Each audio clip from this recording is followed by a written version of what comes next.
The sleek, minimalist bedroom, usually Tom Hayes' sanctuary, felt charged with an unspoken tension. He hated mornings that started with a knot in his stomach, preferring a calm, measured beginning to conquer the Manhattan business world. But today, the air crackled. Jenna was already a whirlwind of activity, a blur of designer loungewear as she prepped their daughter Vicky's things for school. Tom, barely out of bed, felt an irrational irritation prickle his skin.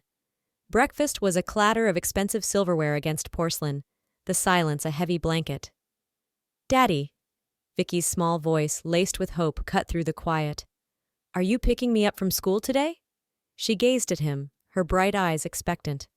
Tom lowered his Wall Street Journal, feigning contemplation. "I'll try, sweetie." His voice was smooth, a practiced corporate drone, but a flicker of guilt quickly suppressed crossed his face. Jenna didn't speak, but her sharp glance over her coffee cup was a silent rebuke. She knew "I'll try" was code for "don't count on it." At 7:30 a.m., the Hayes family exited their Upper East Side brownstone. Jenna, impeccably dressed in a tailored sheath dress and killer heels, looked every inch the successful executive's wife. Little Vicky, a stark contrast in her bright pink backpack, waved goodbye at the imposing gates of her private school. The moment Vicky vanished inside, Jenna's composure cracked. "You know, Tom," she began, her voice tight, "it wouldn't kill you to pick her up sometimes. She misses you. Terribly." Tom offered a curt nod, his jaw set.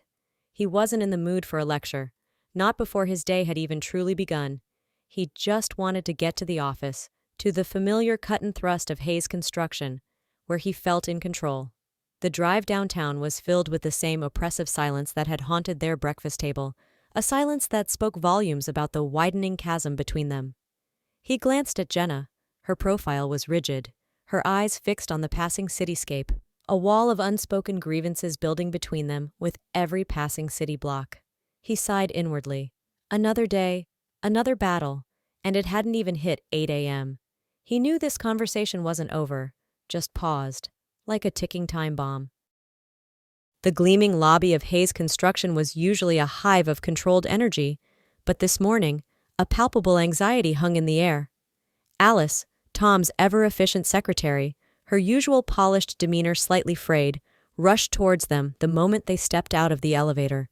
Her eyes, wide with concern, darted towards Tom.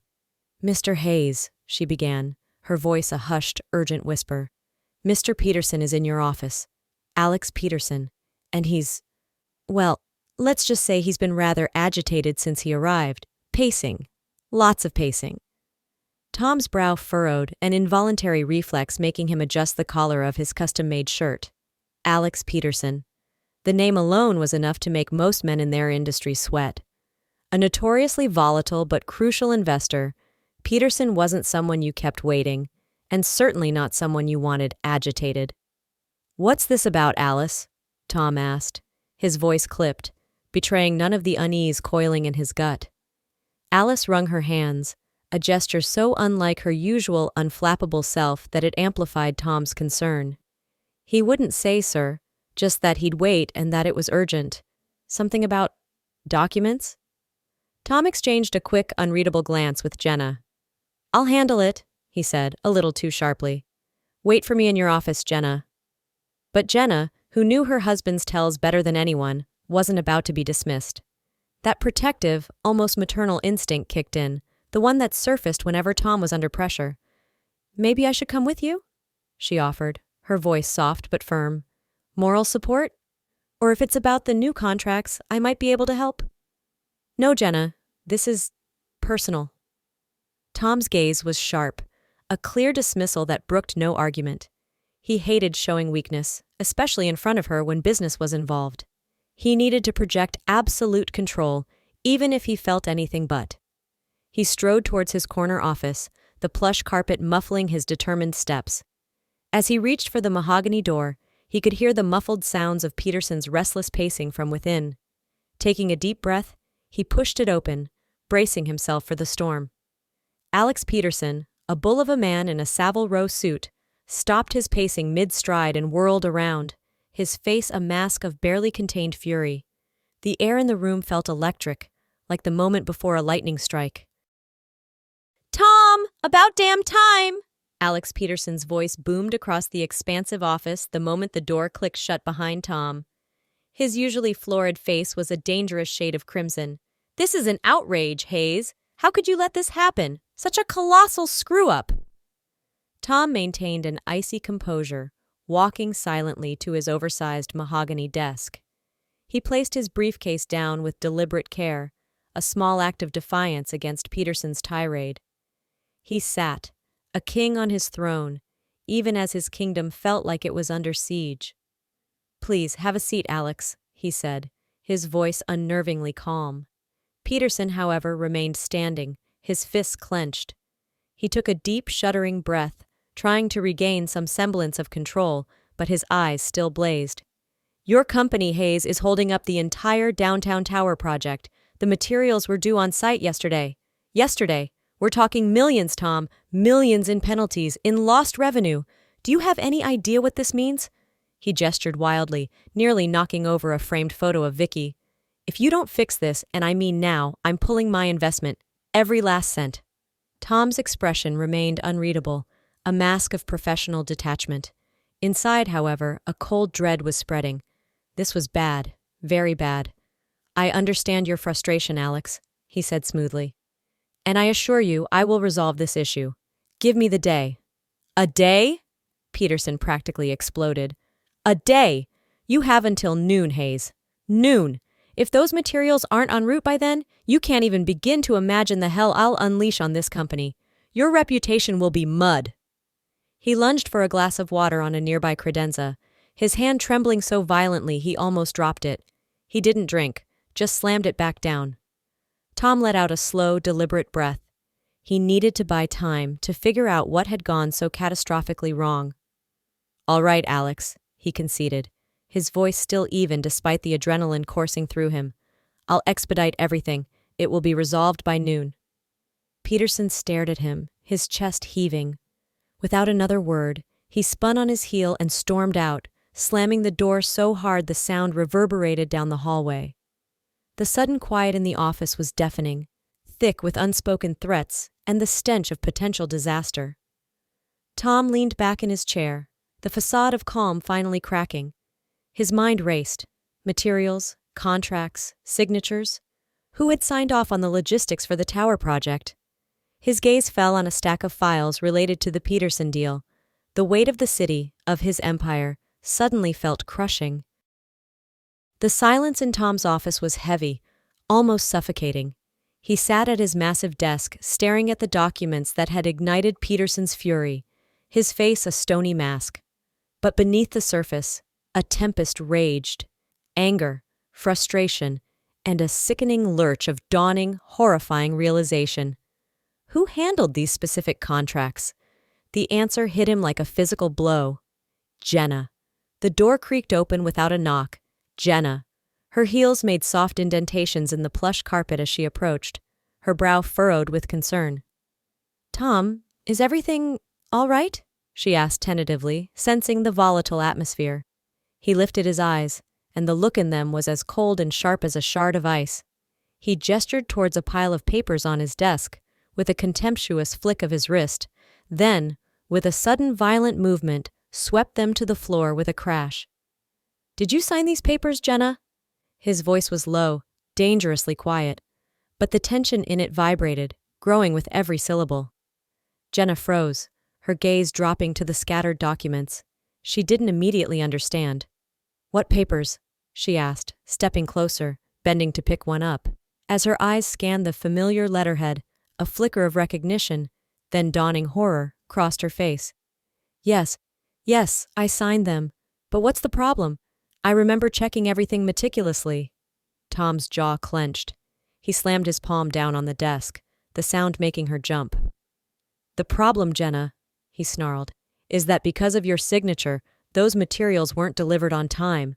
We're about to lose a multi-million-dollar contract. Millions, Jenna, millions!"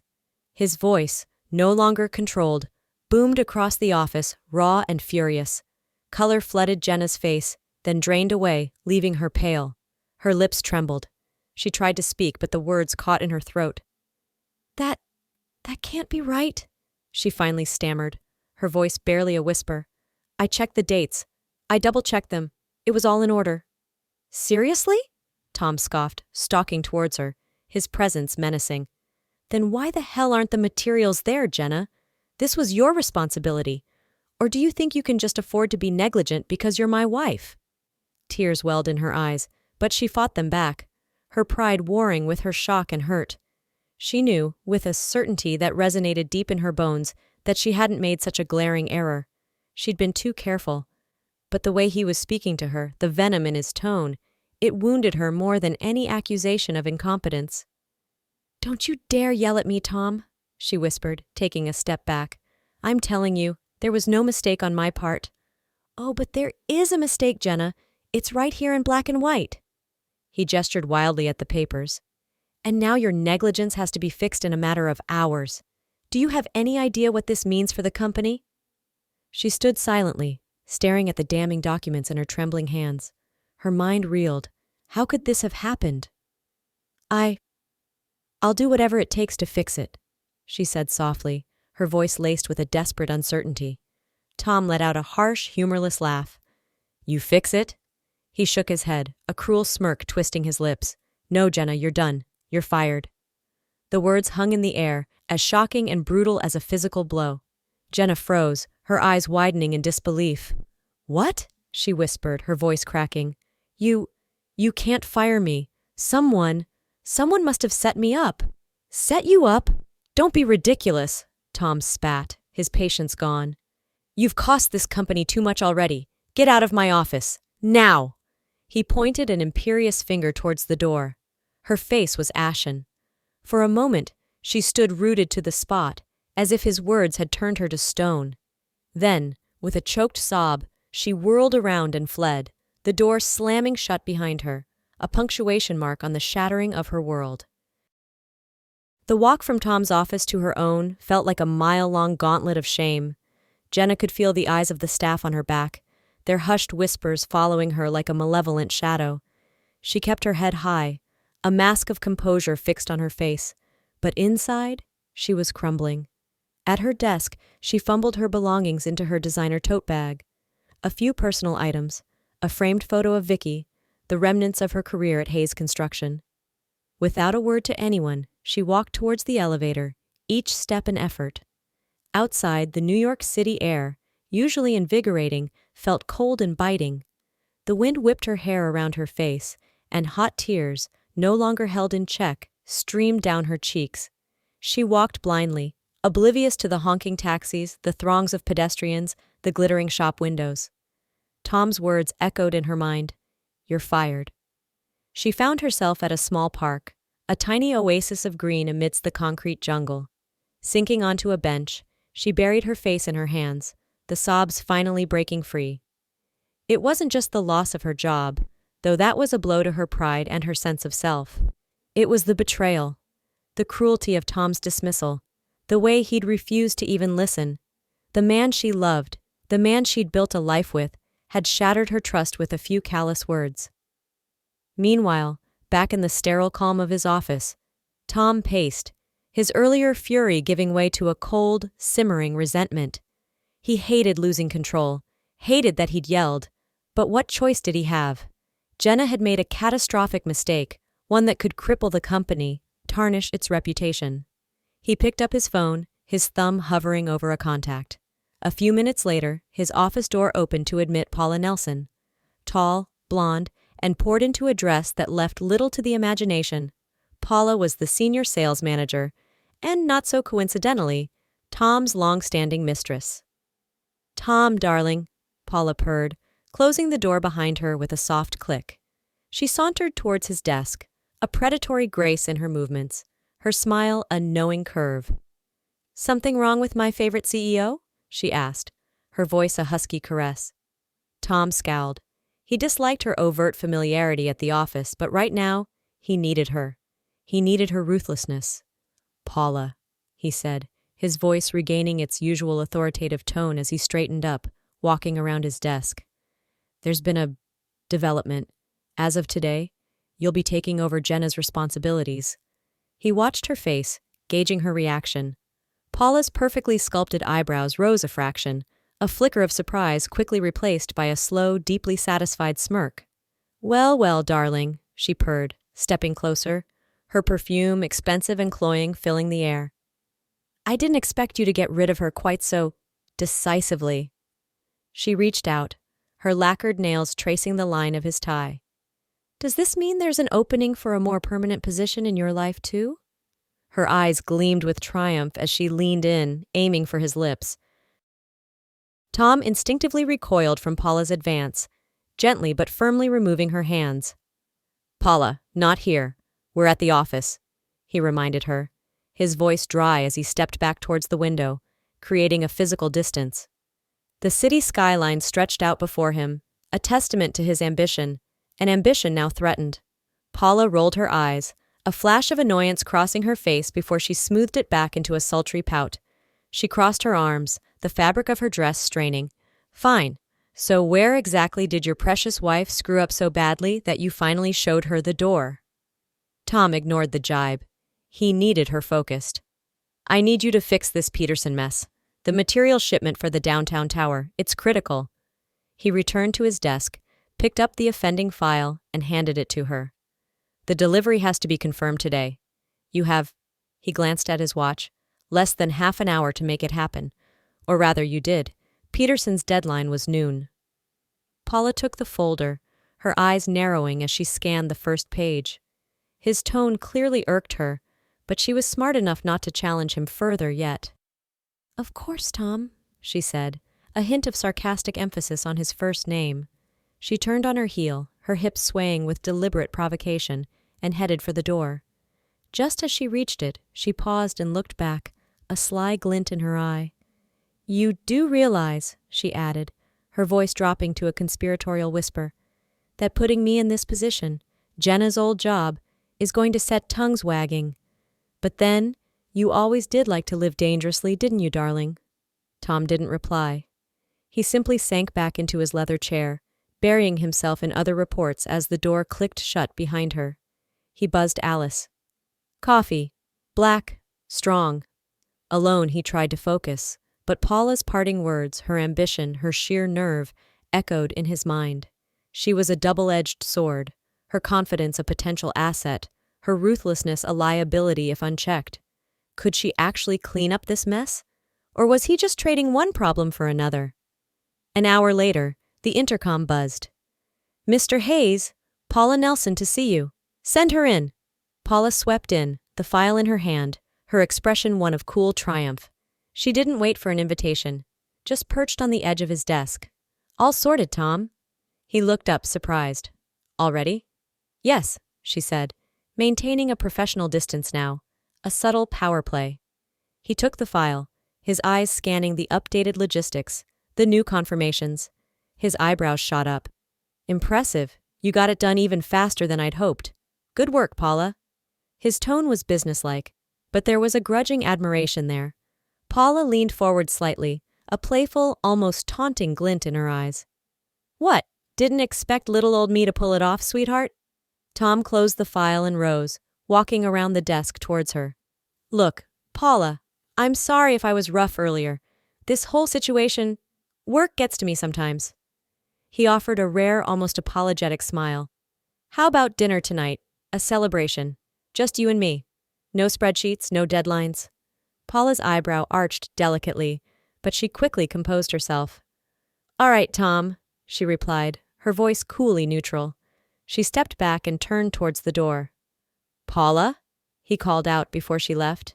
"Thanks for the quick work. It was important." She paused, her gaze softening fractionally, then nodded once and exited, leaving him in the sudden quiet. That evening, Tom found Paula waiting outside the office building, a vision in a slinky black dress. "You look stunning," he murmured, helping her into his sleek sports car. The drive to the upscale downtown restaurant was mostly silent. Paula gazed out the window, a picture of contentment, while Tom navigated the city traffic, his mind still churning. The only interruption was the persistent vibration of his phone. Jenna's name flashed on the screen. Again. "Aren't you going to answer that?" Paula asked, a note of irritation in her voice, breaking the silence. Tom glanced at the screen, then tossed the phone onto the passenger seat. No, I don't want to talk to her. The company almost lost a major investor because of her incompetence. Paula's lips curved into a satisfied smile as she turned back to the window, the city lights reflecting in her eyes. The restaurant was an intimate haven of soft lighting and smooth jazz. As they settled at a window table, Paula leaned closer. You know, Tom, she began, her voice a seductive murmur, now that Jenna's out of the picture, we can be so much more productive, in every way. Tom looked at her, his expression unreadable. Paula, let's just enjoy the evening, okay? No shop talk. He tried to soften his tone with a smile. She sighed dramatically. Fine, but you know I'm always thinking about our company, and about you, of course. Her hand found his under the table. While Tom and Paula dined in luxury, Jenna sat hunched over her kitchen table in the quiet, empty brownstone. The documents she'd salvaged from her office were spread out before her, the damning contracts. Her earlier despair had given way to a cold, determined anger. Something was terribly wrong. She replayed every step of the signing process in her mind. She'd been meticulous. There had to be an explanation.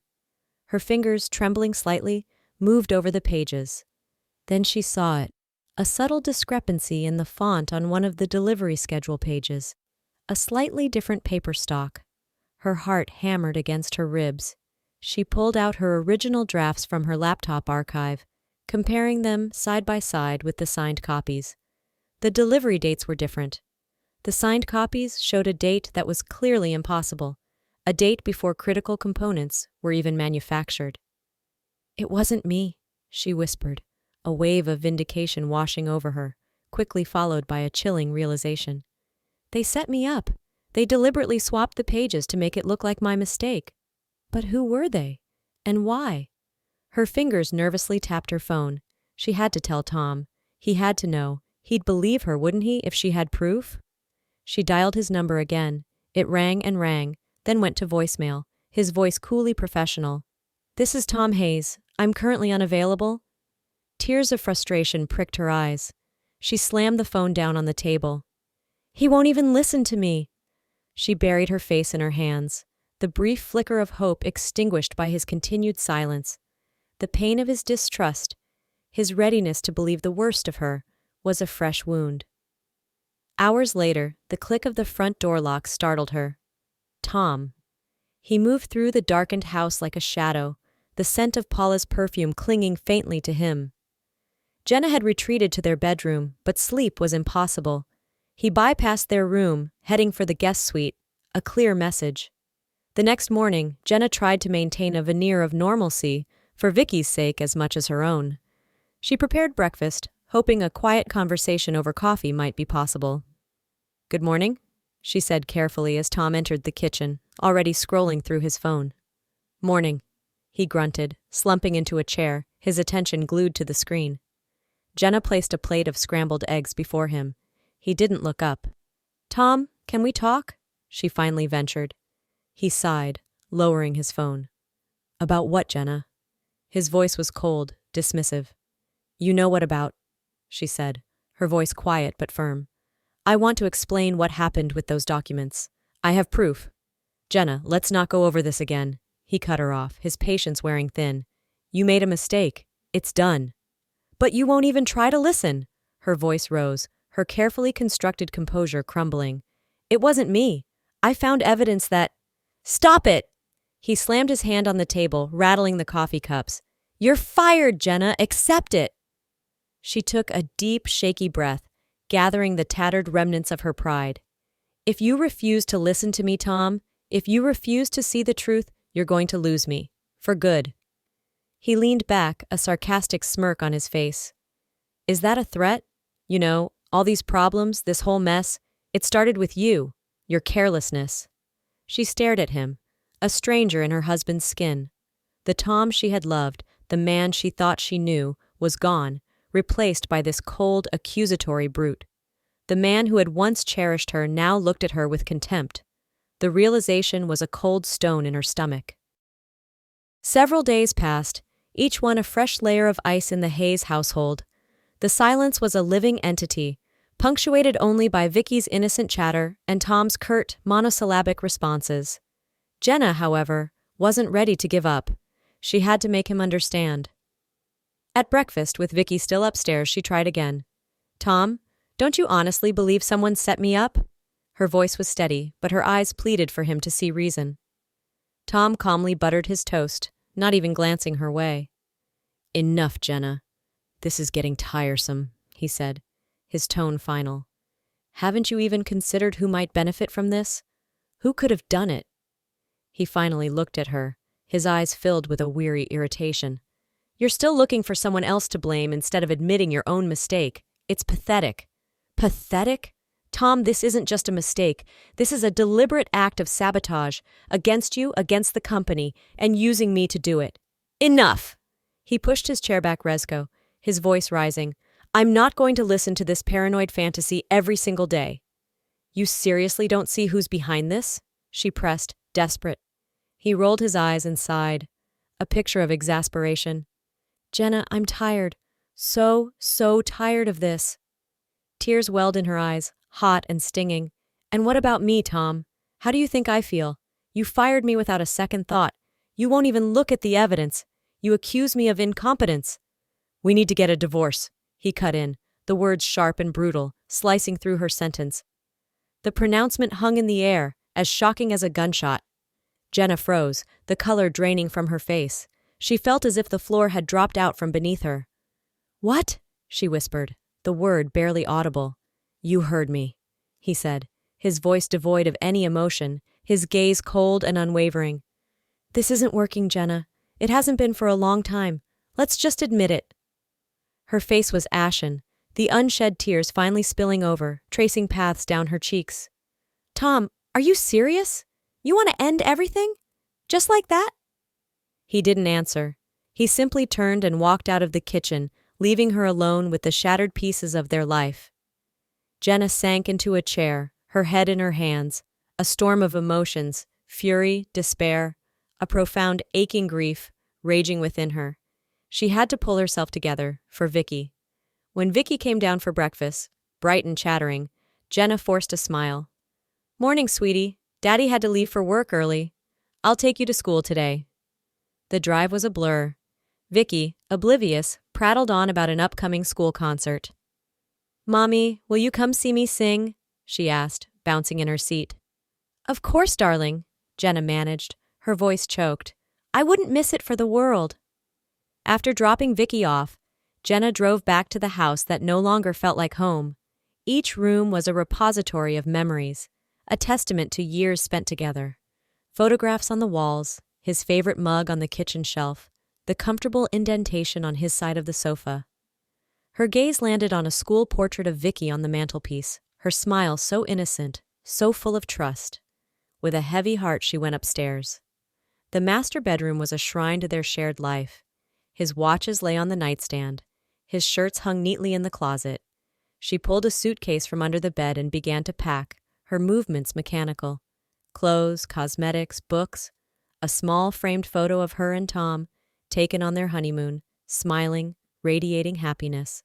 A fresh wave of tears threatened. Why, Tom? Why did it all go so wrong? A few hours later, suitcases stood by the door. As she took one last look around, she remembered Vicky's beloved tattered teddy bear, the one she couldn't sleep without. She found it in Vicky's room, perched on the neatly made bed. Picking it up, she hugged it tightly. "You deserve so much better, my little girl," she whispered, her voice thick with emotion. The fight wasn't over, not by a long shot. Tom returned home late, as usual, the exhaustion of the day etched on his face. He'd expected the usual strained silence, perhaps another confrontation with Jenna. But when he opened the door to the brownstone, an unnerving stillness greeted him. The house was empty, dark. A chill deeper than the late autumn air settled over him. Jenna and Vicky were gone. A strange numbness enveloped him. He didn't feel grief, not yet, just a hollow ache. He pulled out his phone, his fingers dialing a familiar number. "Paula, it's Tom. Are you busy? Can you come over?" His voice was flat, devoid of inflection. "Tom, what's wrong with your voice? Are you okay?" Paula's tone was a mixture of concern and barely concealed curiosity. I'm fine. Just come over. I'm alone. Hours later, Paula was there, surveying the silent house with an appraising glint in her eyes. So, she purred, draping herself over his favorite armchair. What can I do for you, darling? There was something in her gaze, a predatory gleam that he'd always found exciting, but now it felt unsettling. Jenna left. Took Vicky with her, he stated, as if reporting a business transaction. Oh, how unexpected, Paula said, though her eyes danced with anything but surprise. So we're getting a divorce then? She added, a sly, almost triumphant note in her voice. Yes, Tom confirmed, a fresh wave of irritation washing over him. Paula's smile widened. Well then, no sense in wasting time, is there? She rose, her movements fluid and suggestive, leading him towards the master bedroom, a silent promise of solace and distraction. The next morning, Tom awoke first, Paula asleep beside him. His mind replayed the events, a dull throb of unease beneath the surface. After a quick, impersonal coffee, they drove to the office together. As he entered his private suite, something on his pristine desk caught his eye. A single sheet of folded paper. It was a note, written in a child's shaky, colorful crayon. Daddy, look in your lover's purse. Vicky. Tom froze. A storm of confusion and a sickening dread churned within him. Vicky? How could she? He knew Jenna wouldn't have. Or would she? But the handwriting was undeniably Vicky's. He later learned Vicky, intuitive and deeply troubled by her parents' constant hushed arguments, had overheard more than they realized. Desperate to fix her family, she'd skipped out during a school recess, a tiny spy on a mission, and slipped the note onto his desk. His heart hammered. Paula was in the marketing department, reviewing some figures. His hand trembled as he walked into her temporarily assigned office. Her designer handbag sat on the corner of her desk. He hesitated. Then, driven by a desperate, unnameable fear, he opened it. Inside, nestled amongst her lipstick and keys, was a slim, familiar-looking file. He pulled it out. His blood ran cold. They were the original contract pages, the ones Jenna claimed she'd signed, the ones with the correct, feasible delivery dates. Paula had swapped them. She had deliberately sabotaged Jenna, sabotaged his company, to get Jenna out of the way. But why go to such lengths? Just for him? Or was there more to it? The pieces of the puzzle began to shift, forming a horrifying new picture. A few minutes later, Paula breezed back into her office, a self-satisfied smirk playing on her lips. She stopped short upon seeing Tom sitting at her desk, the damning papers spread out before him. Darling? Decided to surprise me? Her smile was a carefully constructed mask, but her eyes held a flicker of unease. Tom didn't return the smile. He gestured to the papers, his eyes blazing with a cold fury. I see you're the one full of surprises, Paula. Why did you frame Jenna? Why this elaborate charade? For a moment, Paula was speechless, her composure faltering. Then, with a practiced ease, she attempted to deflect. Framed her? Tom, what are you talking about? Those aren't mine. You can't possibly think— Enough! Tom leaped to his feet, his chair clattering to the floor. Stop treating me like an idiot. You orchestrated this whole thing. But why? What's your connection to Alex Peterson? What's the real game here, Paula? Paula froze, her eyes darting around as if seeking an escape. Then, she tilted her head, her expression shifting into one of wounded innocence. It's all Jenna, Tom. She's playing you. I'm not the one to blame here. Tom's voice rose to a shout. What nonsense are you spewing now? Jenna? She barely knows Peterson. Paula paused, a calculating glint in her eyes. Then, with a theatrical sigh, she delivered her masterstroke. Oh, Tom, you're so naive.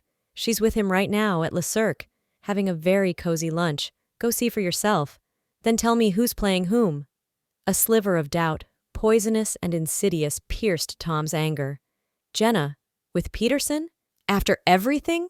He didn't know what to believe, but Paula's confident assertion, her unwavering gaze, sowed confusion in his tormented mind. All right, he said, his voice grim. We'll go, and this better not be another one of your games, Paula. The drive to the upscale restaurant was tense. Tom gripped the steering wheel, his knuckles white, his thoughts a chaotic maelstrom. Paula sat beside him, an enigmatic smile playing on her lips, watching him with an unnerving detachment. He was beginning to realize he was a pawn in a game far more complex and sinister than he'd ever imagined. "We're almost there," Paula murmured, breaking the silence. Tom nodded, his jaw tight. As they walked into the elegant dining room of Le Cirque, his blood turned to ice.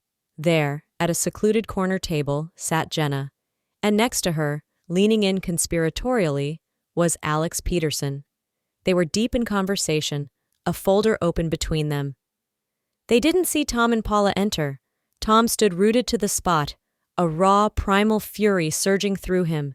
He couldn't hear their words, but the image itself was a damning indictment. His wife, the woman who claimed she'd been framed, now lunching with the very man who had threatened to ruin him, the man whose name was on the doctored contracts.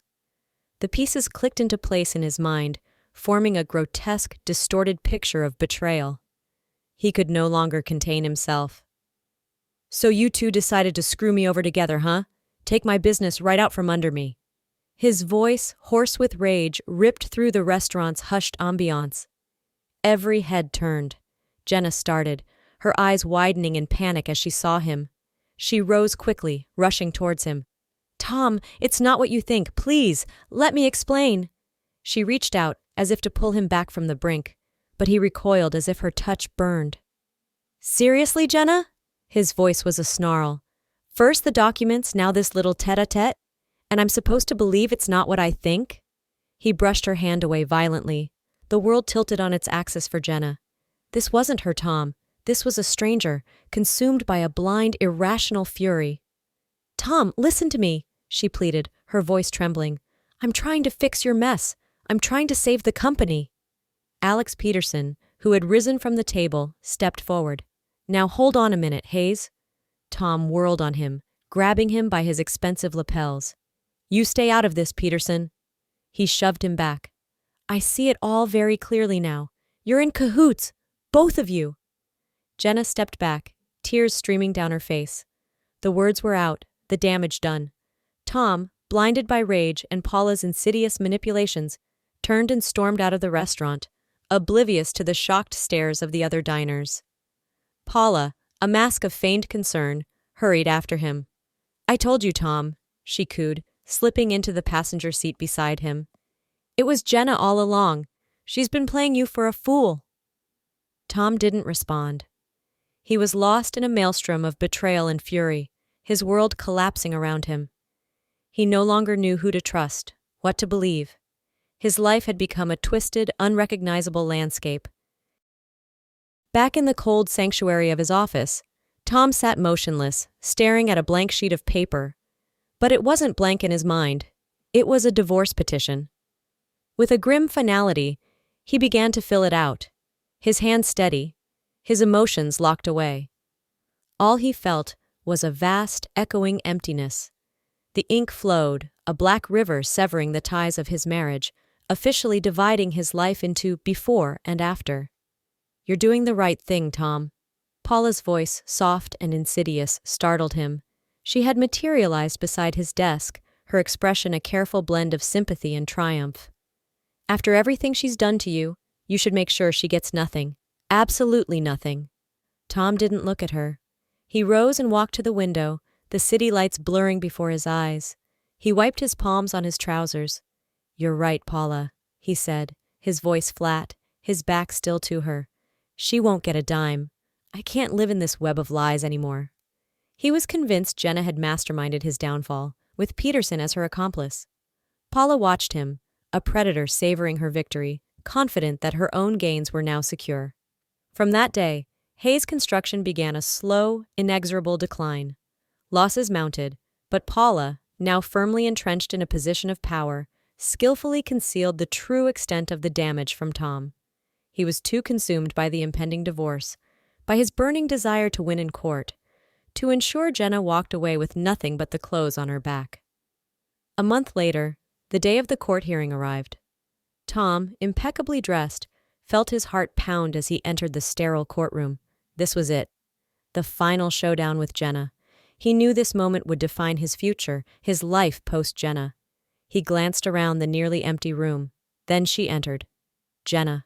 Composed, elegant in a simple, dark suit, her face a mask of quiet dignity, betraying only a faint shadow of exhaustion. The proceedings were a blur. When the judge finally ruled, largely in Tom's favor, due to the false evidence of Jenna's negligence and collusion, a grim satisfaction settled over him. Jenna approached him as the courtroom emptied, her gaze direct, unflinching. "You know, Tom," she said, her voice quiet but edged with steel, "I never thought you'd turn out to be such a colossal fool. You're so blinded by your own ego, you can't see what's happening right under your nose. You can't see who's really pulling the strings." Tom's jaw tightened. He'd expected tears, pleas, not this cold, almost pitying contempt. "Save it, Jenna," he sneered, irritation flaring. "It's time you learned to take responsibility for your actions. You destroyed everything." Jenna's gaze didn't waver. "You have no idea what's coming, do you? I tried to warn you, Tom. I tried to fix this, but you chose to believe the lies." Her words, though spoken softly, hit him with an unexpected force. He stared at her, a flicker of doubt, quickly suppressed, stirring within him. "Good luck, Tom," she said, a hint of sadness in her voice as she turned and walked away, leaving her words hanging in the air. He watched her go, a strange unease settling in his gut. Paula was waiting by his car, a bottle of champagne in hand, her smile wide and triumphant. "We won, darling," she chirped. "Time to celebrate." "Of course, Paula," he said, forcing a smile. As they drove off, Jenna, walking down the courthouse steps, watched them go. A small, enigmatic smile touched her lips. The battle might be lost, but the war was far from over. That evening, Tom and Paula were on a private jet. Destination: a secluded Caribbean island. "Can you believe how happy I am to be free of all that drama?" Tom said, clinking his champagne flute against hers. Paula laughed, a bright, brittle sound. "I noticed, darling. You look truly happy." He gazed into her eyes, finding a superficial warmth that, for now, was enough. He could forget everything here, with her, on this island paradise. Or so he thought. The days on the sun-drenched island melted into a blissful haze. Mornings began with sunlight streaming through gauzy curtains and the scent of salt air. Tom and Paula breakfasted on a private terrace overlooking the turquoise ocean, indulging in fresh fruit and local delicacies. "Did you ever imagine we'd be here together like this?" Paula asked one morning, her voice soft as she sipped coconut water, her eyes shielded by oversized sunglasses. Tom smiled, tracing the rim of his coffee cup. "No," he admitted, "but I like it. Forgetting everything. Just being here with you." This, he thought, was peace. This was his reward. They spent their days swimming, sunbathing, and exploring the charming local villages. Paula, radiant and carefree, bought trinkets, her laughter echoing in the narrow cobbled streets. One evening, as they dined under a canopy of stars, Tom felt a contentment he hadn't experienced in years. He was free. Then the idyll shattered. His phone, rarely used on the island, buzzed insistently. Alice's name flashed on the screen. A knot of anxiety tightened in his chest. "Alice, what is it?" "Mr. Hayes." Her voice was strained, frantic. "There are people here. Men in suits. They're saying they're taking over the office. They say Hayes Construction isn't yours anymore." "What?" Tom shot upright, the blood draining from his face. "That's absurd! What are you talking about?" "I don't know, sir. They have papers, signed by Mr. Peterson." He stared at Paula, who was watching him with a strange, unreadable expression. "Something wrong, Tom?" she asked, a little too innocently. "We have to go back," he said, his voice hoarse with a sudden, terrible premonition. "Now!" The leisurely pace of paradise vanished, replaced by a frantic urgency. The flight back to New York was a torment of unanswered questions and mounting dread. Paula was quiet, almost too quiet, her earlier vivacity gone. Upon arriving at Hayes Construction, Tom's worst fears were confirmed. Alex Peterson was sitting in his chair, in his office, a look of smug triumph on his face. "What the hell is going on here, Peterson?" Tom demanded, his voice shaking. Peterson didn't even look up from the documents he was perusing. "It's my company now, Hayes," he said coolly. He slid a file across the desk. Tom snatched it up, his hands trembling as he flipped through the pages. Share transfers? Buyout clauses he vaguely remembered signing under Paula's guidance, believing they were restructuring for tax purposes. His face went slack with disbelief. He turned to Paula, who stood by the door, her expression a mixture of feigned apology and cold calculation. "You," he choked out, the betrayal a physical blow. "How could you?" Paula offered a weak, insincere smile. She walked over to Peterson, draping an arm around his shoulder. "Sorry, Tom. Nothing personal, just business." Peterson smirked, pushing her arm away dismissively. "Actually, darling, your part in this is over." He then turned his cold gaze back to Tom. "And your ex-wife? Turns out she was smarter than both of us. She retained her original co-ownership stake. When I acquired your shares, she became my new partner. She'll be running this company with me." Tom stared, dumbfounded. Jenna, a partner with Peterson? He remembered her warnings, her attempts to make him see the truth, his own blind dismissal of her. He'd been played, utterly and completely. He stumbled out of the office, Paula scurrying after him, suddenly desperate. "Tom, darling, he tricked me too. It was all Jenna's plan, can't you see?" "You!" he roared, turning on her in the hallway, his face contorted with rage. "You ruined me! Get away from me, you venomous snake!" He shoved past her, leaving her sputtering denials in his wake. Alone in his car, shaking, he dialed Jenna's number. "Tom?" Her voice was calm, devoid of surprise. "What do you want?" "You knew," he rasped, his voice raw. "You knew all along this was going to happen." A small, humorless laugh came through the phone. "If you'd listened to me back then, Tom, none of this would have happened. When you saw me with Alex at Le Cirque, I was trying to salvage what I could of our company. You chose to believe the lies. I simply protected my share. You betrayed me, Tom. Now you have nothing." She hung up. The finality of her words, the cold truth, crushed him. That night he found himself in a dingy bar, drinking himself into oblivion. Later, drunk and desperate, he ended up outside Alex Peterson's lavish suburban mansion, shouting incoherently. The door opened. Peterson. "Hayes, you're pathetic. Go home." Then, behind Peterson, Jenna appeared, Vicky clinging to her hand. Vicky looked at him, her eyes wide with a mixture of fear and disappointment. "Daddy, go away. You betrayed us."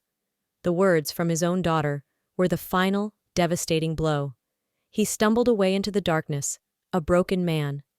A month later, Alex Peterson and Jenna Hayes were married. As Alex slipped a new ring onto her finger, he murmured, "I'm glad that chance meeting at Le Cirque turned into something real. You were always the brains of that operation, Jenna. Now we run it together." Jenna smiled, a genuine, confident smile. She had played the long game and she had won.